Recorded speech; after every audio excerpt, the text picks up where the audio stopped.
یہودیوں کو اللہ کا غضب کا شکار ہونے والے اس لیے قرار دیا گیا کہ یہ وہ لوگ تھے جن میں ایک بیماری تھی۔ بیماری یہ تھی کہ یہ لوگ حق کو پہچان لینے کے بعد اس کی مخالفت کرتے تھے۔ حق پہچان لیا، مان لیا، پھر وہ حق کو مانتے نہیں تھے بلکہ اس کی مخالفت کرتے تھے۔ تو ہر وہ شخص، وہ مسلمان ہو، وہ کسی بھی مذہب قوم سے ہو، مسلمانوں میں کسی بھی فرقے سے تعلق رکھتا ہو، جس نے اللہ کی طرف سے حق کو پہچان لیا اور اس کے بعد اس نے حق کی مخالفت کی، وہ مغضوب علیہم میں شامل ہے، وہ اللہ کے غضب کا مستحق ہے۔ جس نے حق کو پہچان لینے کے بعد حق کی مخالفت کی، اس میں سب سے بڑھ کر یہود ہیں، لیکن ہر وہ شخص اس میں شامل ہے جس نے حق کو جان کر اس کی مخالفت کی۔ مثال کے طور پر اس کی مثال میں دیتا ہوں۔ ایک آدمی کو یہ پتہ چل گیا کہ نماز 5 وقت پڑھنا فرض ہے،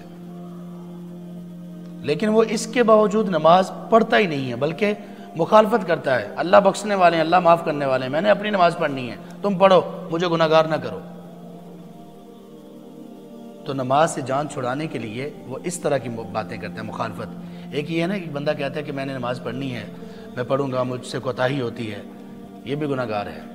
لیکن ایک یہ کہتا ہے کہ نہیں، آپ اپنی نماز پڑھو، مجھے پتہ ہے میں نے پڑھنی ہوگی تو پڑھ لوں گا۔ تو یہ مغضوب علیہم والی علامت ہے۔ ایک خاتون سے کہا جاتا ہے کہ حجاب اسلام کا حکم ہے، اتنا بڑا حکم ہے کہ اللہ تعالیٰ نے اپنے نبی سے کہا کہ اے نبی صلی اللہ علیہ وسلم، سورۃ الاحزاب کی آیت نمبر 59 میں، یا ایھا النبی قل لازواجک وبناتک ونساء المؤمنین، اے نبی آپ سب سے پہلے اپنی بیویوں کو، پھر اپنی بیٹیوں کو اور تمام مومنوں کی خواتین سے یہ کہہ دیں، اور حجاب کا حکم نازل کیا کہ وہ ایسی بڑی چادریں لیں جو اوپر سے نیچے تک ان کے چہرے سمیت پورے جسم کو کور کر لیں غیر محرموں کے سامنے۔ اب یہ اللہ کا حکم ہے۔ اس حکم کے آ جانے کے بعد کوئی مسلمان لڑکی اس حکم کو نہ مانے، نہ کرے، بلکہ وہ اس کے خلاف چلے، بازاروں میں جاتے ہوئے خوب بناؤ سنگار کرے، بالوں کو کھلا چھوڑے، غیر محرموں کے سامنے جاتے ہوئے زیب و زینت کا اظہار کرے، تو اس نے کیا کیا؟ اللہ کے حکم کی اور حق آ جانے کے بعد اس کی مخالفت کی، تو یہ اس میں مغضوب علیہم میں شامل ہے۔